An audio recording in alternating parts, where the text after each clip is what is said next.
শ্লোক 17 ইয়াস্যা ন অহং কৃত ভাবু বুদ্ধিরস্য ন লিপ্যতে হত্যা অপি চ ইমান লোকান ন হন্তি ন নিবর্ততে।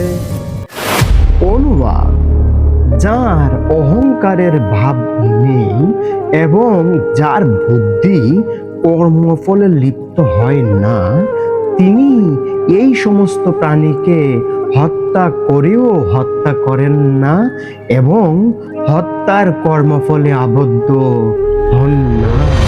শ্লোক 18 জ্ঞানম জ্ঞেয়ম পরিজ্ঞাতা ত্রিবিধা কর্ম চোদনা করণম কর্ম কর্তা ইতি ত্রিবিধঃ কর্ম সংগ্রহ।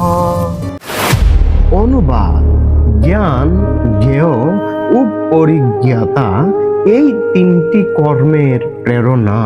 করণ, কর্ম ও কর্তা এই তিনটি কর্মের আশ্রয়।